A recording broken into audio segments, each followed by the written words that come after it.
Welcome to Spaghetti Launchers, a world-building podcast where we throw spaghetti at the wall and it is up to you with sticks. I'm Kyle. I'm Ethan. Today's menu is all about armors. I'm a damn gearhead. Any game, I will respec. I will play around with transmog for hours. I will seek out every piece of cool loot or gear that I can find. Armor's fun to look at in fantasy. It's so much fun. I just love it. Its practical purpose is pretty straightforward. We don't need to explain how protecting yourself when people have weapons is good. But it is also, there's like status symbols, yada, yada. But then in like the way that it manifests so often nowadays, it's just how badass do you look? Right. It's vibes. It's a lot of vibes. It's a lot of vibes. Sometimes it's not protective at all. Sometimes it's incredibly creepy. Boob armor's weird. Boob armor's so fucking stupid. In most fantasy games, the armor looks way cooler on female characters when it's not boob armor. I agree. Compared to the male characters. But it's agree. Here, how about we give you pauldrons that are the size of like, you become like a Warhammer Marine. Yeah. And you're like, okay, what if I was just wanting like a normal looking dude wearing armor? Like, no, it's going to be giant. Versus because men are big and strong and tanks and... And then you put the same armor on a female character and you're like, that looks totally how it should look. Right. Everything be sleek. Everything be trimmed down now. Yeah. But how do we get into like armor that's actually unique and has a feel that actually influences the world building, or like is built into the lore, the setting? And like Dune is the most obvious example I can think of because it's one of the coolest things of armor ever, that you can't pierce it with a bullet. You have to get up close. Because it's like fast moving objects, it stops, but if it's slow, then you can. So you have to get up close and then use like a dagger or something, or if you're using a sword, you have to slow down at the last second to actually pierce the armor. That is so fucking cool. The still suits also, if you consider them a form of armor, are armor from the environment, but it's the same thing as like a hazmat suit in a way. Yeah, but my point is that it is it is something that is built into the lore. Like it exists because for a very good reason. The way most armor does, like the way historically it has grown has been in response to a need. Armor to protect against the environment is a need. Yeah, is a need. We're probably going to need it in the not too distant future. Oh my god! But armor to protect against guns is different than swords, right? Yeah, like because once guns came in order, it was like, okay, well, for a while there was like, well, there's no real protection, and then it was like, okay, we'll just put a steel plate on your chest, right? Because that's the most likely place to get shot. Yeah. But you can't wear huge steel plates on all of yourself because then you're so easy to shoot with a gun. So like if you dressed up like a knight of medieval times, now you just get torn to shreds because you wouldn't be able to run fast enough. Like versus a modern soldier, like now Kevlar super light. They've got even more lightweight bulletproof material coming together of like, it's like spider silk, utilizing that, and you're like, okay, when we get that up, that's fucking insane. So it's like, the developing the needs. Like another piece of armor I was thinking of just now was that Thanos' gauntlet is armor. Absolutely. It's armor that allows you to channel something that you otherwise couldn't necessarily control it. So it's great fucking example. Yeah.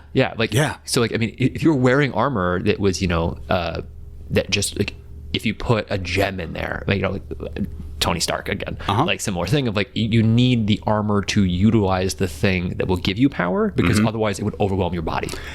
Very important point on your Thanos. One of my favorite scenes is in the beginning of Infinity War when he shows up and he takes down Hulk and he's in his battle armor, and then he gets the second Infinity Stones and he takes off the rest of it. He's like, I have no more need for this shit. Yeah. This is nothing to me anymore. This is all that I need. I thought it was a great moment. There was a lot of storytelling, a lot of character in that moment. Back when MCU was good. Oh my God. Infinity War is fantastic. Yes. Anyway. And this is the type of thing, but we're getting at these things, these armors. There's been armors in hero stories since the beginning of time. Zeus had his Aegis, I think. Hercules had his winged sandals. Hermes had his winged sandals. Hercules had the pelt of the Nemean lion, which was impenetrable. Yeah, a lot of impenetrable armors. Yep, that's always what there was.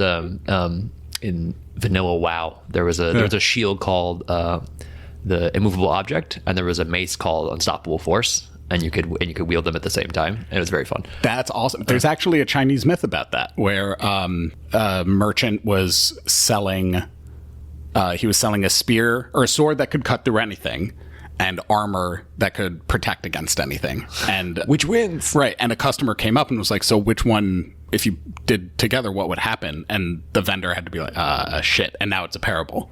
That's funny. Yeah, it's great. I love it. The moral of the story: question people. Yeah, exactly. People will crack under pressure every time. Caveat emptor. All right, so let's move into the menus here. What's your menu? I said it first. Yeah, you did. I did. I beat you. What's your menu today, Kyle? That's a steep price. What's yours? Curious use of the word steep. All hail the queen. Okay. You go first. You queued me up beautifully by mentioning Spider Silk. We'll get there in a second. We were also talking about Infinity War a couple seconds ago. Iron Man, we didn't mention Iron Man's nanite armor, or the Black Panther's nanite suits, which can all be condensed and held into smaller things, and then they come out and they can reshape them to look like whatever they want. Yeah. I thought that was a super cool idea. I think it's just fun. Nanotechnology is a great trope in sci-fi, but how do you make it fantasy? Bugs. Oh, gosh. This is a world where there are insects that are very, very small, not fully nanite, microscopic size, but very, very small. And their shells are incredibly, incredibly powerful. The shell material is very, very strong. And so they're almost like, you could call them bullet flies or something. We have bullet ants in the real world. I don't care what you call them. Steel stingers. Steel stingers is kind of cool. But regardless of what you call them, they exist and they are bountiful. They are plentiful. You're sort of always around an ant in the real world somewhere. Similar vibe here. This armor is made up of these bugs, which exist in the real world. There is scale plate that, artists have made using beetle wing or beetle shell. In this case, the bugs are real. And you control them by, in warrior society, forming a bond, a sort of symbiotic relationship with the queen of a hive. And so either through surgical implantation, through some sort of psychic bond, I don't care how you want to bond with this queen, but you, the wielder of this armor, forms a bond with the queen of the hive. And so by communicating with the queen can then control the hive and form it around you as its wielder to make armor. And so it functions very similarly to nanite armor, not in the same way that, Tony Stark's did, where you can make energy guns and lasers, but you can reshape it according to thought. You can make weapons, you can maybe fly, you can maybe get them all to rub their little legs together and then create a massive sonic effect. But they're incredibly strong, incredibly resilient, and so it functions like impermeable armor. Okay. 2 thoughts. 1, I think it's cool. 2, have you heard of ribbon worms?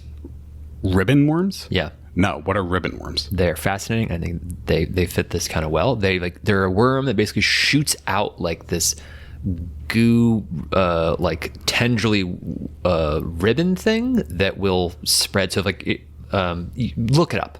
Okay. But they seem to kind of fit the mold almost here, which would allow them to basically spit out instantly this material that could that sprawls across your body and could form into whatever this is. Even perfect. Yeah, you make that too. Very similar to this. Yeah, I love that. And I like that because I also want the idea, you mentioning spider silk made me realize I've just been focusing on the individual insects themselves. And not the byproduct. I want to start using their byproduct too. Yeah. So the spider silk is a razor wire that you can use to play with, and maybe that's part of it. Because if it's spiders and it's all of a sudden, and you have a very small number of them, but they quickly sprawl across your body and spin a giant web around you. They spin that silk all over. You could do it with worms too. Similarly, and just suddenly it forms. Yeah. I also love, I'm a big anime guy, grew up in the Power Rangers. I love a transformation scene. I love you thrust your hands out and then the armor just forms over you. I'm a sucker for that kind of stuff. I love it.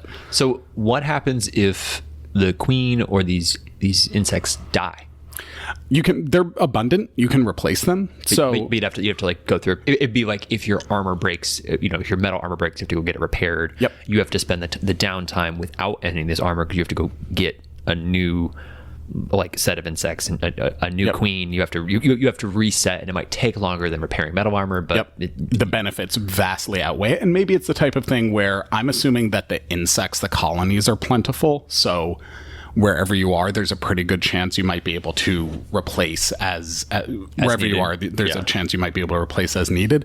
But if you create them as a scarcity, if you make them a scarcer resource, then you can tell some more interesting stories, because you suddenly have to, maybe part of it is if your armor gets destroyed, you have to help the queen through the mourning process for the hive, like for their, Interesting. and try and work sort of like beekeepers will have to, they have to be very careful about moving queens to move the hive. There's a lot of, you have to pay very close attention to them, actually, and sort of to the bug politics. You're an insect keeper, basically. Basically, yeah. Bug politics was an interesting term you just threw out there. Yeah. Casually, like that was a fucking thing. But interesting. But also, you made another good point that I just realized, that what could be cool about this is that even if you're wearing this armor and you get knocked out, I think the armor could still function without you, like could still move your body for you, because either the queen is still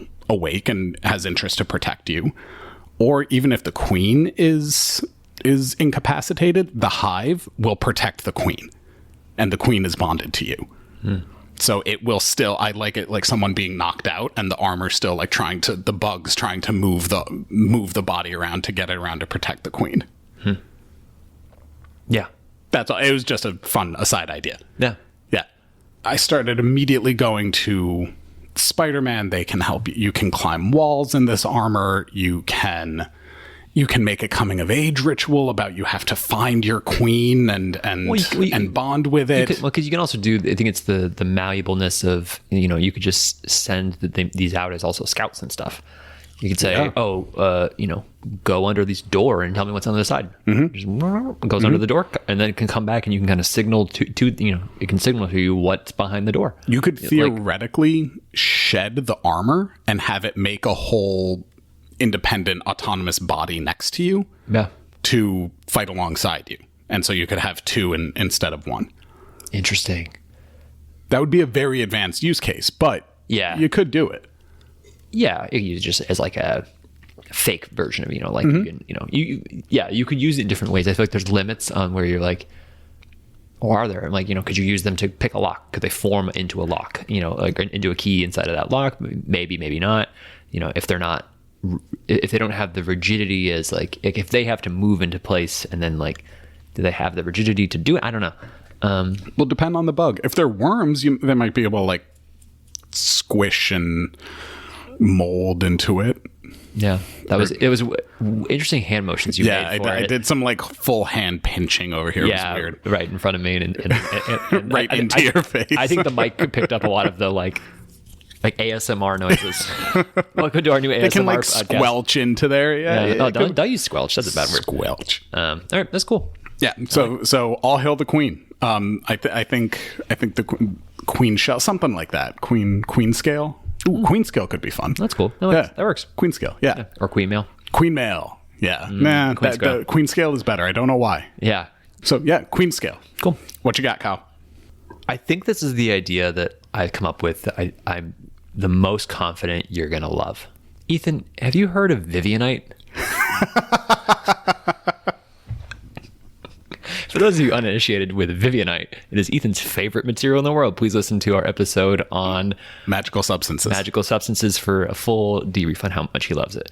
It's the coolest thing in the world. It is a material, or it's a mineral that develops in the corpses of like mollusks. And mollusks, and also inside coffins. Yeah. So I want to take that and run with it. This is a world where when you're dead, you naturally develop a layer of Vivianite on your skin. God, it's so cool. And like a very thin layer that kind of permeates out from the heart, because the heart is the center of this Vivianite growth. It's like based on something there. We'll hand wave that. Yep. So you slowly develop this this carapace, this outer shell of Vivianite. And everybody gets this.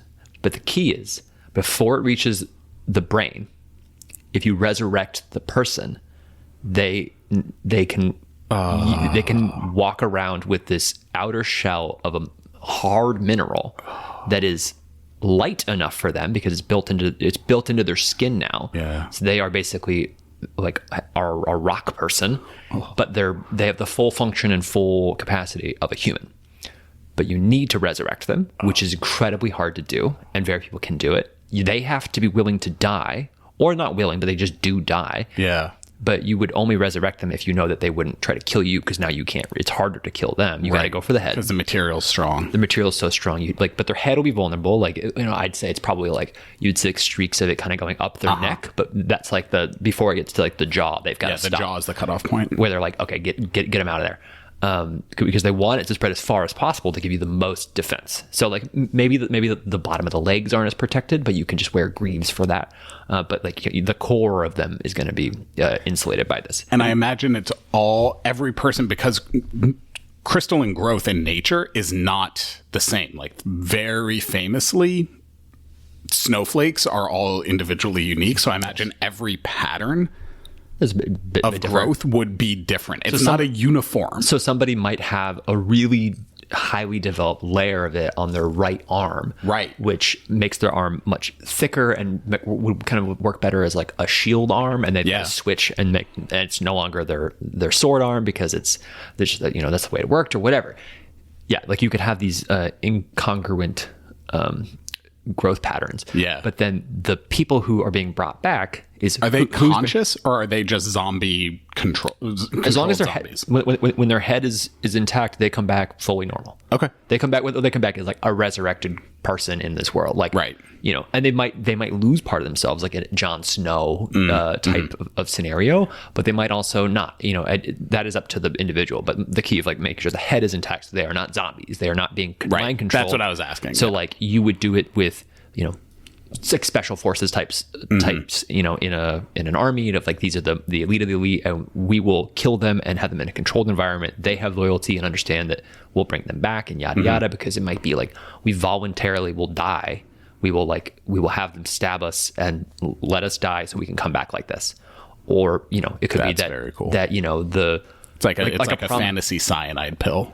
Yeah, but with a guarantee that you come back. Right. But then, if you're in the, if you're a promising soldier and you die in the field of battle, they might say, that guy was good enough, let's bring him back. And he seemed loyal to you. But it could also be that, a guild of assassins starts doing this, or mercenaries, or, whoever is doing this. They do it for the king in secret because they fear an assassination attempt. So the king is missing for a month because he was dead. Yeah. And he was brought back. However you want to play it out, but it's this, because it's this thin layer, you can hide that you have this armor. You can under clothing. It's like mithril. You don't know that you're wearing it because it isn't as obvious. You can wear full plate on top of it if you want, but it'd be unnecessary. So they'll usually, like, if you're in a field of battle and you see somebody walking around with just like a regular tunic, you either think that's a guy that's, easy pickings, or that's the most dangerous motherfucker out here, right? Because he's got Vivianite and we don't know. That means he's the best. Yeah, and he's gonna kill me. Yeah. So you can kind of play around with that, and then you add a little bit more stakes of that reveal of somebody. Like you remember in the Red Wedding, wherever Catelyn Stark sees that Roose Bolton is wearing his armor underneath his chain now. Yeah, and she's like, "What the fuck? Oh shit, something's going down." This is bad. You can have that reveal. That like. Somebody's like sleeve comes up a little bit and you see they have Vivianite and you go, oh no, this guy's more powerful than I think he is. And maybe it's not even that they see, because in the real world, Vivianite is this beautiful shade of tallow green. Yeah. It's stunningly beautiful, but this could maybe be just a little bit of pearlescent sheen on top of someone's skin, like when you see a rainbow reflected on gasoline or on water. Sometimes it could just be something more subtle. Yeah. Well, yeah, it could be. The exact visual, I don't quite know. I think having it be that, like, in my mind, it is that green, but it's like I like the green too. I'm just thinking for the purpose of espionage. Yeah. Well, then that's why I'm just like, it's just covered up, right? And because then imagine there's a knightly order that all have Vivianite skin, and they all wear like a sheer white tunics because they want you to to subtly see that they have like Vivianite skin, where it's like we're covering ourselves, but we're making sure that, like, when you wear like a white shirt and your nipples come through and you're like, Jesus Christ, now people can see you. Yeah. Like, I don't love this. It's that kind of thing. That happens far too often. Yeah. Or you're wearing like a dress shirt and you have a white undershirt and you're like, oh, people can see the dress shirt or the undershirt. That's annoying. It's kind of that, but it's intentional. We want you to see display. That we have Vivianite. Would you get to a point where you are training people deliberately to kill them and turn them into soldiers? Like a crop? No. Because I think the key is you want to make sure that it's loyal people. So they have to prove their loyalty before they're... But also it's expensive and difficult to bring them back. Sure. So and I would say there's not a guarantee that it happens. Like you might fail in the process, or like, because they might mess up and it might spread to your head, in which case you have to, like, you're gone. You can't be brought back. It could be that it's just like the reagents to do this are really expensive. So they can only do it with a certain number of people. I don't know. I think you need to have those mechanical limitations that mean that you don't do it with everybody. Like that. And it probably is painful. Yeah. So people don't, so you need to have someone who's loyal enough that if they go through that process, they will not want to kill you for putting them through it. Right. I imagine it's also probably not a comfortable life living with crystalline growths all over you. Probably not. No. So you, again, doubling down on that loyalty. Yeah. And I don't want it to be like, yeah, it's a little uncomfortable, but not wholly uncomfortable. I don't want it to be like you live in agony, but I think it's probably just like... Itchy. Not really itchy, because it's just, it's sort of even fathom what it'd be like to have your skin kind of have like a crystal mineral rock layer there, which you might just feel nothing. It might just kill the nerves. Oh, that makes more sense. So you might just be like, it might just be that people don't want it because people don't love this, like the phantom sensation. Yeah. That comes with it. That is like, that requires a lot of adjustment. In X-Men, in Marvel Comics, Iceman forms a layer of ice over his whole body. Whenever he walks around, you are constantly hearing cracking, the sound of ice cracking and breaking as he moves, because it's one solid layer of ice and then it just reforms. So if he bends his arm, it cracks and then refreezes and then cracks again as he extends his arm and refreezes again. So he's constantly making noise. How are you getting around that happening here? Because it's not ice. It's not like, it's not like a solid layer. Like it, once it's broken, like once you've articulated your joints, it's not regrowing. It doesn't regrow. No, it moves with you. Yeah, that's why I'm trying to make it where it's like it is basically fusing with your skin. So your skin and it are kind of one and the same. And it is a bit more of an imagination thing, and you kind of have to hand wave a little bit of that of like, how does that work biomechanically? But I'm not bothered with it. That it is. That layer exists, but it is not like your entire arm now is Vivianite. You still have human elements to it. Okay. You still have muscle. You still have some flesh, but it's either that the layer is beneath the flesh or on top of the flesh. I don't know. Yeah, I love that. I'm kind of hand-waving some of those mechanics. No, that's cool. And it was just, I always thought that was fascinating in X-Men. I was like, it works well. Cool world building. So I was like, oh, that could be a thing. Because I think the key of this world building is it's a thing that people isn't obvious. Because it's that, like, the secretiveness of who has it and who doesn't. And what does that symbolize about who that person is in the world?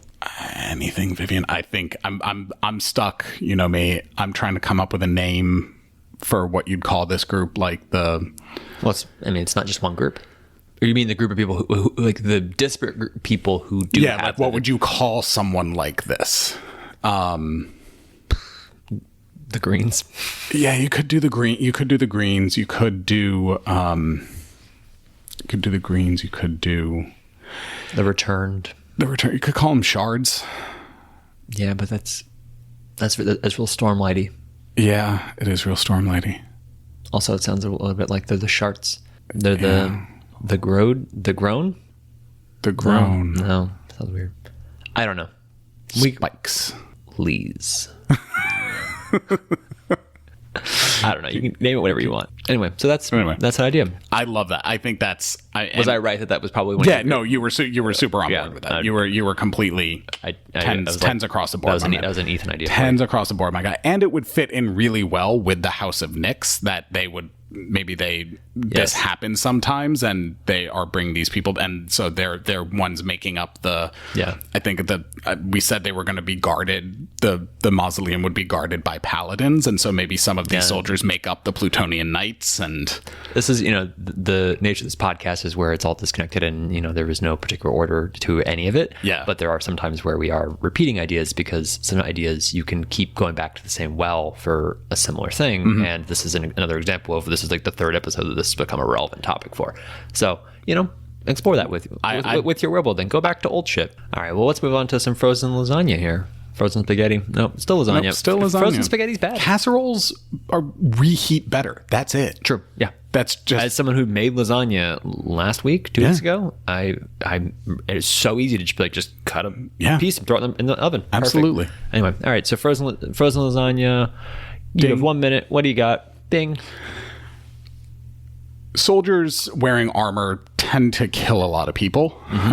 This is a suit of armor. It can be one, it can be very rare, special. I don't know what it's made out of or why it does this yet. Hadn't gotten that far. When a soldier wearing it kills a living thing, the soul of that living thing, like Shang Tsung is absorbed, like Shang Tsung would do, is absorbed into the armor.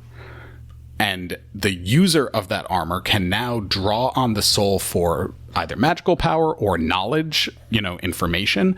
But more importantly, it also provides a level of protection, because anytime you strike the armor, the soul reacts and pushes back, causing pain to the attacker, like mental pain, soul pain, psychic pain, to act as another layer of protection. So it's 2 forms of armor in one. Okay. Ding. Microwave that lasagna, Kyle. No armor. This is a world where no armor is socially allowed. People can still wear it, but no one will fight them.